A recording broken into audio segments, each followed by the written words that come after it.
Welcome. I'm Doug Morgan, and you're listening to Uncommon Sense, where we hunt for the truth in the topics you're not supposed to talk about, Christianity and politics.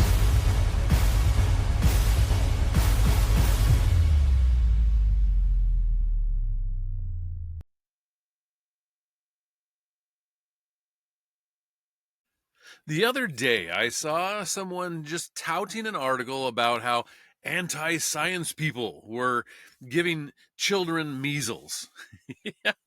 Well, the gist of the story was that because people don't trust science and scientists anymore, parents are not getting children vaccinated, and we are seeing a resurgence in measles. But is this really the parents' fault? Or is it the fault of people like Dr. Anthony Fauci that calls himself science? As we covered in our FOMO Friday report, research universities like Harvard and Yale and Johns Hopkins and the like are taking the vast majority of grant money and pocketing it. Harvard has 53 billion with a B, over $53 billion in endowments. And guess how much they're taking from that science research? 69%, almost 70% of the money of the $53.2 billion goes to what they call indirect costs, which is basically just admin fees, and they're just pocketing the money. Yale's not much better, $41.4 billion in endowments and 67.5% indirect rate. I mean, we're talking over 2/3 here. Johns Hopkins, well, they get a little below the 2/3 mark with $13.1 billion in endowments and 63.7% direct percentage of indirect costs. I mean, literally, they're taking the majority of the money and running with it. Well, in a couple of opinion pieces from the Wall Street Journal comes this one. This is from a University of Colorado at Butler finance director, and his name is Aidan Alcott. And he said, before the pandemic, Americans saw scientists as nearly infallible brainiacs who achieved superhuman feats of innovation that pushed society forward. And when members of the public thought of the scientific community, they likely imagined researchers in goggles and long white coats, inspiring and inspecting microscopes in futuristic laboratories, armed with resources bestowed on them by university endowments and federal grants, and powered by lifetimes of study. Well, this picture shattered when science became synonymous with ideological heavy-handedness. Suddenly, in March of 2020, science was thrust into the national stage. Science, they said, is why healthy children and young adults must stay locked in their homes. Science, they said, is why you must mask and double mask. And Fauci even said triple mask. Science is why a person must quarantine for 2 weeks following a COVID diagnosis. Or maybe it was 10 days. It's no wonder that the percentage of Americans with a great deal of confidence in scientists has dropped 16% from the year 2020 to 2023, and even worse now. This supposed science was thrust on the American public, despite scientists' claims of certainty and terrible consequences if they weren't obeyed. Each order was followed by a contradictory order. While the public lived in desperation, scientists and bureaucrats felt no need to explain and no need to apologize. For the public to forgive them now, they must first offer a public apology, which, of course, they haven't done. Nathan Benox, who is the University of Nebraska at Lincoln forensic scientist, He even said in his opinion piece there, he said the most significant reason Americans no longer have confidence in scientists is the abuse of power. When the pandemic hit, medical professionals and other scientists were given more power than ever before. Unelected officials, such as Anthony Fauci, were given control over public policy and implemented changes that were damaging to American society. The American people recognized this power grab for what it was, and as a result, the scientific community suffered. Public trust in scientists does matter, and modern society cannot continue to innovate without the work that scientists do. But scientists need to stick to their jobs and leave the job of governing to the politicians and the people who elected them. There is no doubt that scientific data should be consulted when drafting legislation, but scientists need to let the public officials do the job they were elected to do. Science is about discovery, not a drive for power.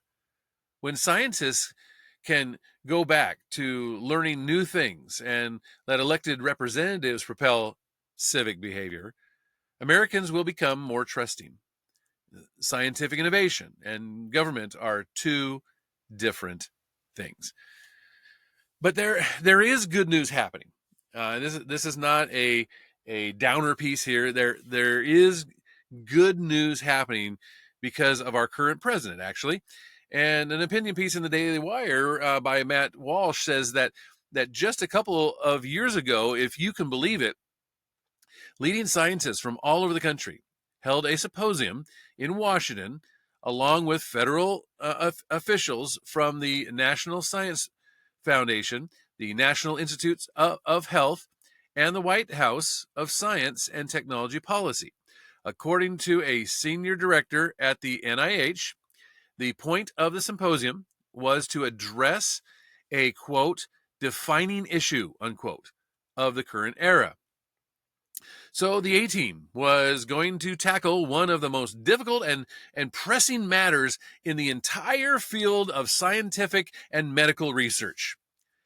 Hearing that, you might conclude that these scientists were going to discuss, say, a cure for cancer or a major breakthrough in gene editing, or if nothing else, they might talk about the development of the 50th COVID booster or something like that.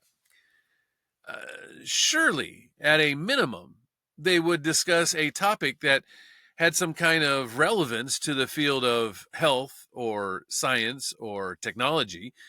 Those would all seem to be safe assumptions. And yet, at the risk of spoiling the symposium for you, in case you were hoping to catch the rerun, that didn't happen. And in fact, that didn't even come close to happening. Instead, here's what they came up with at the symposium full of leading medical and scientific experts in Washington. The first speaker in this clip is a professor at Notre Dame. And the second one is from the National Institute of Health, or the NIH. Here, listen. LGBTQ plus students are more likely to leave STEM majors in favor of non-STEM majors by the end of their fourth year of college. There are STEM-specific challenges here that we need to be understanding and addressing. We can't simply say that queer populations are underrepresented in STEM because they struggle broadly academically. Actually, no, they're crushing it academically. They're just being systematically funneled out of STEM and within STEM being mistreated. So hence the importance of the rest of the research that we'll be hearing from. In D&I, I have two roles, and that one is to increase the engagement of SGM people. And so I'm meeting with them, talking to them, finding out what they need, what we need as communities. It's pronouns, if someone's in a lab and being misgendered, or if someone's going through the gender affirmation process, I'm there. I'm the one that does that, right? I'm the one that does the Safe Zone trainings quarterly. I'm the one that does it if the IC is having an issue. I'm brought in to have these conversations. And I feel like, so that's one role that's really geared towards members of the community itself. But the other is to have these conversations that are very hard with people who are transphobic or homophobic. And I have to hear horrible things, and I'm trans myself. Now, for a second, try to ignore the fact that these people are making up fake complaints about the plight of the LGBTQ, P, S, M, whatever, plus people in STEM. Pretend they're not talking like dime a dozen panelists on MSNBC instead of actual scientists. That's actually not the worst part of this footage. The worst part of that already, you can tell that everyone at this symposium is saying the same thing. There's no debate whatsoever. The whole event was an extended struggle session in which only one point of view was allowed. And that point of view is that for some reason, gay people are being forced out of math classes. It should go without saying that this is a complete bastardization of everything scientists should be doing. They're supposed to be asking questions, using the scientific method of finding evidence to support every single one of their conclusions. This is supposed to come naturally to them. It's their job. Instead, they spent the entire event explaining why it's important to think the exact same way about this particular issue, even though every sane person knows that their theory makes absolutely no sense. For example, as the symposium goes on, one researcher with a nonprofit attempts to articulate why it's so important to hold struggle sessions like this. And then a senior official at the National Science Foundation offers his take. Here it is. Oftentimes I get asked this question of, if you ask about these questions, aren't you creating division where there isn't any? This doesn't matter to science. Science is objective. And so why are we asking these questions? And the reality is that when we don't ask these questions, we live under the myths that these matters don't matter, and that actually science is such a pure meritocracy that we don't need to check and see our certain groups being equitably served. It's important because, the data changes the conversation from just being opinion-based to evidence-based. And I agree with you. We shouldn't have to wait on the data. We know we got an issue. We should just be like Nike, just do it. Oh, man. Every speaker is somehow more unbelievable than the last one. The first guy's trying desperately to explain why they're holding this symposium at all. And the best he can come up with is, well, when we don't ask these questions, we live under the myth that these matters don't matter. This is the kind of word salad that you have to produce when you know that, in fact, these matters do not matter and that all of these concerns are completely made up. And then the official from the National Science Foundation comes in and pretty much makes that point as explicitly as he can. He says that, quote, we shouldn't have to wait on the data because we know we've got an issue. So like Nike, we should just do it. In other words, who cares about the facts and the data when you have a narrative to push?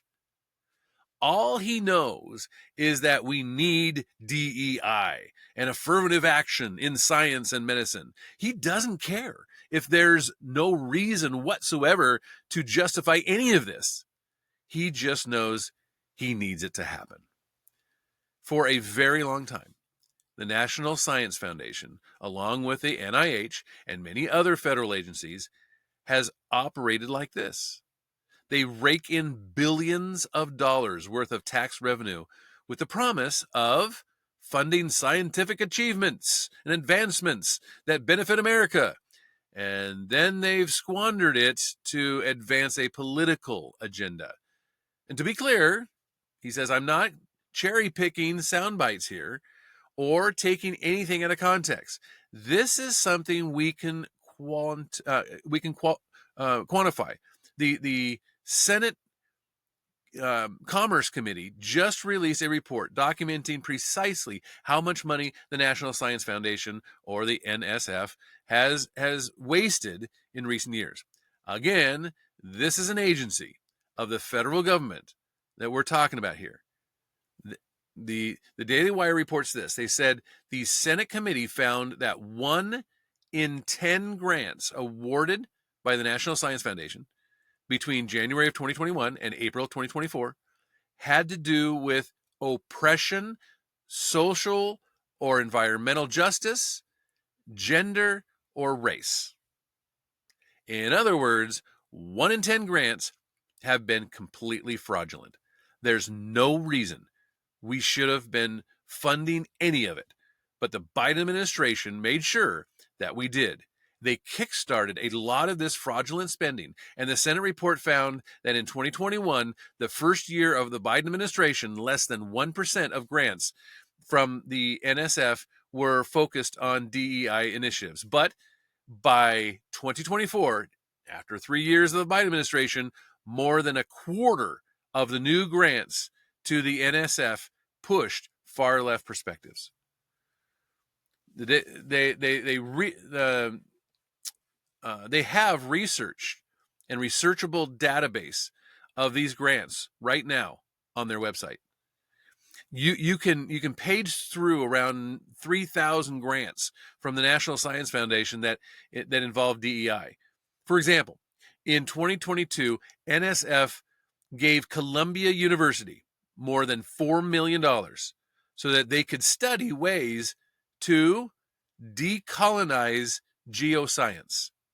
Meanwhile, a professor at Northwestern received $1 million in 2023 so that he could put together, quote, story work for racial equity in STEM, unquote, featuring insights from Karl Marx even. Over at University of Pittsburgh, a professor received $1 million to argue that artificial intelligence should not be neutral because that, quote, only serves the capitalist, racist, heteronormative, patriarchal, etc. society, unquote. Another study funded by the NSF to the tune of $500,000 determined that the concept of peer review was racist. Quote, the accepted values and practices in science can serve as roadblocks and barriers to the inclusion and advancement of minoritized scholars. Wow. Again, there are thousands of grants like this. We're not talking about 1 or 2 examples. This was systemic fraud. And the only way to deal with systemic fraud like this is to clean house at the National Science Foundation, which is exactly what the Trump administration is doing now. Just because it feels appropriate, he says, I'll share some reporting on this development from Politico, which is yet another organization that just had its federal funding cut dramatically. Here it is. It says, one of the United States' leading funders of science and engineering research is planning to lay off between 1/4 and 1/2 of its staff in the next 2 months.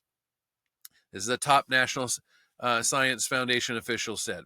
The comments by Assistant Director Susan Margiles came at an all-hands meeting of the NSF's Engineering Directorate. Quote, a large-scale reduction in response to the president's workforce executive orders is already happening. This is what the spokesman of the Office of Personnel Management said. As significant as this development is, it's important to keep in mind that NSF is just one small part of a much larger fraud that's been taking place in the government. When it comes to research funding in particular, the National Institute of Health is a far bigger offender in terms of financial waste. DOE's just found that the NIH had a contract worth more than $180 million for administrative expenses that didn't involve healthcare in any way. That included a contract to buy a Tony Fauci exhibit at the NIH Museum, for example. The Trump administration has also found that the NIH spends vast amounts of its research budget on so-called indirect costs. We just talked about that. Last year, roughly $9 billion of the $35 billion that NIH spent on research ultimately went to these indirect costs, which is a fancy way of saying administrative overhead for the universities and research institutions. For some institutions, these indirect costs amounted to more than 60% of their total grant funding. In other words, in a $1 million grant to, conduct cancer research, let's say, more than 600,000 might be going to non-research expenses like office supplies and things like that. Of course, in almost every case, there's no reason for this, and there's no reason for Harvard and Yale to rake in huge amounts of money for non-scientific purposes when the grant is supposedly a scientific grant. It's a pure grift in every sense. So now the Trump administration is ending the practice. They're capping these administrative payouts to around 15% of the total grant. What you may not know is that this isn't the first time Donald Trump has tried to do this, as the New York Times reports. They reported in 2017 during Mr. Trump's first term, a similar proposal would have reduced the overhead payments to 10% of the awarded amount. The effort faltered, and Congress then acted to ward off a future effort and passed a budget bill that prohibited changing the fees from the levels that had been negotiated between federal officials and each research institution. Does that even surprise you? In other words, Trump tried to cut waste at the NIH during his first term, but Congress shut him down. And they actually passed an appropriations bill that prevented him from cutting the administrative funding. And now, citing that appropriations law, a new lawsuit is trying to stop Trump from cutting the NIH funding again. And so far, the plan is working. The other day, the federal judge halted the NIH cuts with a preliminary injunction, and this has been happening consistently, as you may have noticed. And individual federal judges have also blocked the Treasury Secretary's access to internal files, prevented Doge's buyout offer for federal workers from going through. Of course, that one was overturned, and now they can go through with that. But they also attempted to block the closure of the USAID, which looks like it's going to go through. So that's good. Now it's clear that this will be a theme of the second Trump presidency, as it was in the first one. And judges are going to do everything they can to overturn what the voters want, which is for the executive branch to determine how the executive branch operates, right? Is it such a hard concept to understand? But already there are signs, most notably from J.D. Vance, that the administration recognizes that these judges are breaking the law and that their rulings may not be respected. In particular, this is what Vance wrote: if a judge tries to tell a general how to conduct a military operation, that would be illegal. If a judge tries to command the attorney general in how to use her discretion as a prosecutor, that's also illegal. Judges aren't allowed to control the executive's legitimate power.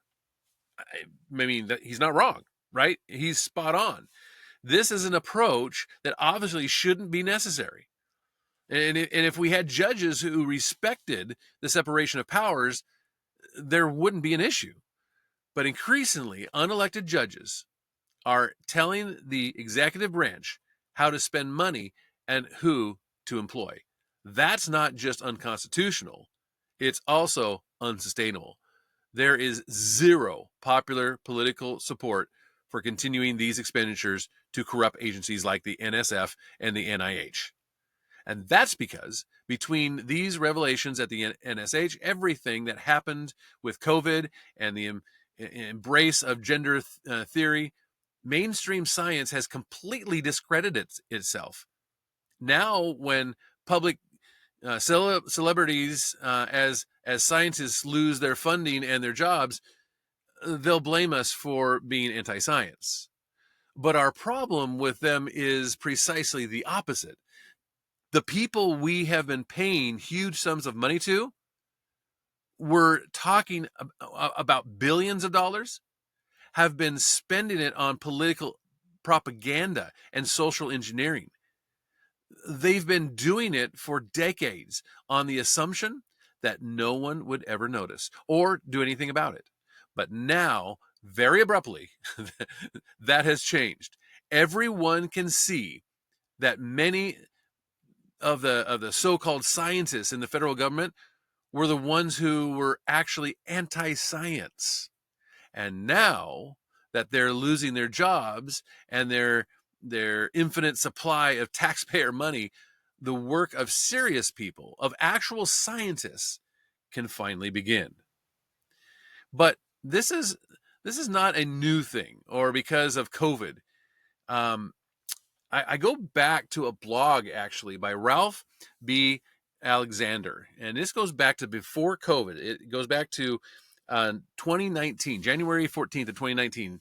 And I'm going to read just part of this. And it says, one of the most obvious signs that modern science is ailing is the reproducibility crisis. The vast number of peer-reviewed scientific studies that can't be replicated in subsequent investigations and whose findings turn out to be false. In the field of cancer biology, for example, researchers discovered that an alarming 89% of published results couldn't be reproduced. Even in the so-called soft science of psychology, the rate of irreproducibility hovers around 60%. And to make matters worse, falsification and outright fabrication of scientific data is on the rise. The reproducibility crisis is drawing a lot of attention from scientists and non-scientists alike. In 2018, the U.S. NAS, or National Association of Scholars, and an academic watchdog organization that normally focuses on the liberal arts and education policy, published a particularly comprehensive examination of the problem. Although the emphasis in the NAS report is on the misuse of statistical methods in scientific research, the report discusses possible causes of irreproducibility and presents a laundry list of recommendations for addressing the crisis. But a lot of those things were never adhered to.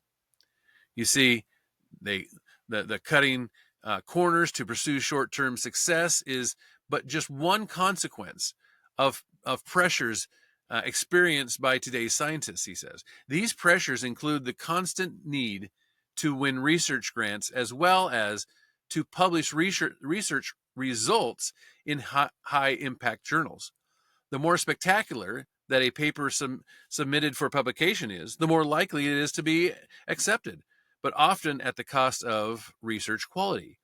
It has become more important to be the first to publish or to present sensational findings than to be correct. And you see, it goes on, but I will say that the other issue here is where the money's coming from. The vast majority of money is coming from the government, and the government has an agenda, and it has a narrative to drive. It is a political animal. And so if you are a scientist and you want to get money, I mean, it's you have to have money in order to do the science, right? And so you look for these grants, and these grants are given by a government that has a narrative and has something to push, a story to push. And so if you say, hey, I will help you push that story by coming up with something scientific, then you're going to get the money. It's just that simple. You follow the money. And if you say, well, but wait a minute, I don't, let's say they want to push transgenderism and how wonderful transgenderism is, right? Well, if you come up and say, well, I'm looking for a study that's going to prove that transgenderism isn't even real, well, they're not going to fund you. But if you come up and say, hey, I want to show you, I want to produce a study if you'll give me the money that shows how transgenders, they're marginalized and they're fearful and all this kind of stuff, right? You're going to get the money for that. And so science has basically bastardized itself in order to follow the money. They have gone after the money, and we're not seeing results that are scientific.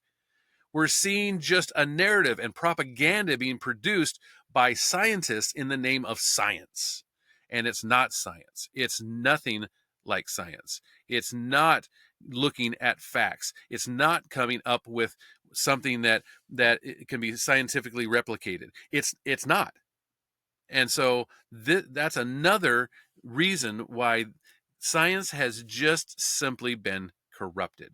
And now we're starting to see where all of this has been happening. And the Trump administration and Doge and all this are going after it. And it's finally high time that it happened. I would love to hear from you on it, because this is just, it's another reason, it's another pillar of our society. It's just another area in which they the trust in that pillar, in that institution, has completely gone in the toilet, and it's their own fault.